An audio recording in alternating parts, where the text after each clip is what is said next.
All right, here we go. So today's session is about suspending disbelief. For the most part, we just have so much disbelief on what we can do, which holds us back a lot.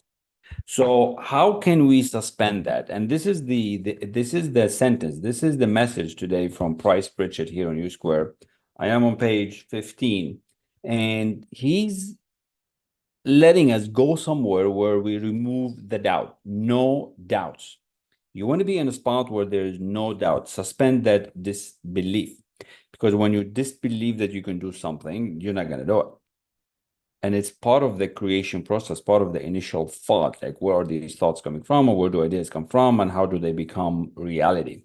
So it's going to be a very interesting chapter. And I do have something very special for you at the end. So stick around. I'm going to invite you to an amazing session tomorrow. You can come on Zoom and be around with a few other people like yourself. So here's what he says: suspend disbelief. Act as if your success is for certain. Instead of holding back because you don't have hard proof that you can make a quantum leap, see if you end up with evidence proving you can't. Just make the jump. Act as if your success is guaranteed, and then see which set of ideas you should believe in. If you must doubt something, doubt your limits. So he's telling you, like, you can test this out. Suspend the disbelief and see if you can test it. See if the evidence proves it. But because you have to take yourself on this journey, you have to allow yourself this possibility. He says, your mindset for the moment may be flawed by doubt and skepticism. The idea of making a quantum leap in your performance, jumping from your present level of achievement to one several stages higher in one bold stroke, is an alien idea. You haven't been trained to think that way. You may have definite reservations about the possibility that you can make such exponential improvement at all, particularly with less effort and in a very abbreviated time frame. Because we are used to, like, you go to school, you have to do 1, 2, 3, 4, 5 to 10, and then high school, and then university until you get a job, and blah, blah, blah. We're not trained to do this quantum jump. Very few people skip school and just go open up a company, skip school and go do art, skip school and go write a book, and they become somebody. So we're trained to go in this systematic way. And that's what he's saying here. You don't have to think like this, but the majority are. That's how the system is built. The experts generally agree, though, that people typically use only about 10% of their true potential. Think about that. 10% of your true potential. So whatever it is you're doing right now, you're only using 10% of your potential. If we accept that argument, and even if there were no other resources outside yourself that you could bring to bear on the situation, you still could do 10 times as well as you've been doing. So that's a beautiful thing, because if we accept that argument that we're only operating at 10%, because you've seen yourself doing some amazing things sometimes, and you're like, well, how did I do that? How did I run so fast? How did I do so many push-ups? How did I work out so hard? But then some other days you don't. Some days you do so well on tests, many other days you don't. So there is potential in you. So if he said, if we don't look at what outside there that's going to help you, just the inside of you already have it. You can move from 10 to 20% to 30%. That's what he's saying. Your skepticism, which you presume is based on rational thinking and an objective assessment of factual data about yourself, is rooted in mental junk. Your doubts are not the product of accurate thinking, but habitual thinking.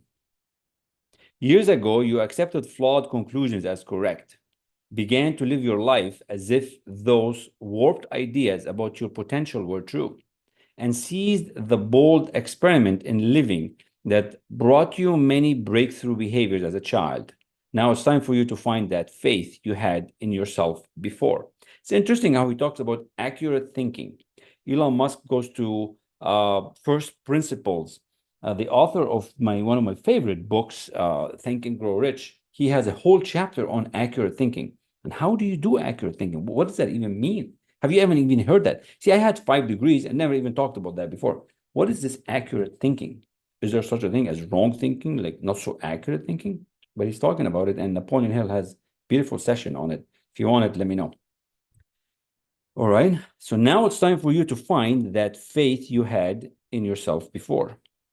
If you want to be skeptical of some ideas that truly deserve to be called into question, challenge the thoughts and beliefs that have argued against you taking a quantum leap. Put those old inhibiting ideas to the test by going for it with everything you've got. You gotta give it. You gotta give it your 100%, 120%, 1,000%. For right now, just suspend disbelief. That's the title of this chapter. Suspend disbelief.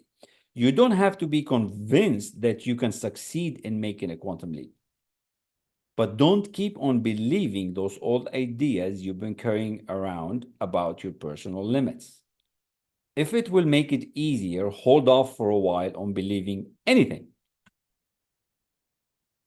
I mean, I think this chapter should be read every day, morning and night, for 30 days, and see if you start accepting that idea. Because right now, a lot of you probably reject the idea because your rational mind is alert and is awake, and you're waking up and you're like, oh my God, I'm analytical, this and that. You reject the idea.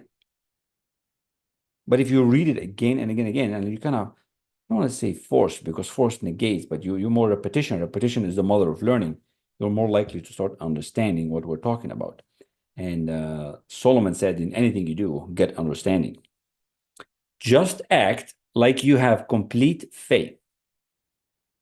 Merely do what you do if you knew you were going to succeed. Behave like you have that total conviction. See, if you have faith in the thing, you don't need to see it. If you have to see it to believe it, that's not faith. Like most people wait until they touch it. Most people wait until they have the car keys and the car before the car shows up. That's not faith.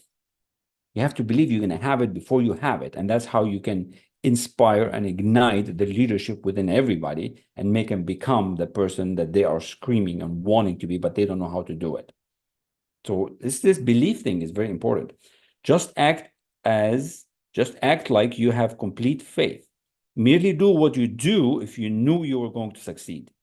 Behave like you have that total conviction. I have conviction that this material is incredible. And that's why I'm reading it. Because I want to understand. I want to go to that faith instead of the worry, doubt, and fear. How do you get faith? You study. And that's how the first element if you come and get anything from me is that we get that habit, the study habit. Doubt is what does the most damage. So don't give it any mental space. Proceed boldly as if it is completely inconceivable that you will experience anything other than a successful quantum leap. If you must doubt something, doubt your limits. If you must doubt something, doubt your limits. This is so powerful. I really encourage you to get this chapter, get it, you can take a picture from it right now and perhaps read it, every day, morning and night for 30 days until you build that muscle of accepting some new information. See, we all need wisdom and experience to be spoken to us to inspire us to that greatness. I don't know what your greatness is. I don't know what your struggle is. I don't know what is it you're working on. But I got to tell you, this is a culmination of this past few years. We're just halfway through it. It's incredible. Really appreciate what Pritchett did with this book. But the key is, what do we do with it, right? And how do we? So tomorrow, like I said at the beginning, I have a special invite for you. If you want, you can attend. It's 30 minutes talk in the morning, and we're going to watch a video in the evening. There's a couple of sessions where we talk about closing the gap. See, you're here and you want to go there. How you feel, how you work out, how you show up. What is this gap? Everybody's different. Not necessarily there'd be money. Everybody could be money. It could be a job. It could be a promotion. It could be a company. It could be a relationship. So where is this gap and what's holding you back? What is stake in it? And how can you operate differently so that we close the gap? That's what's going to be.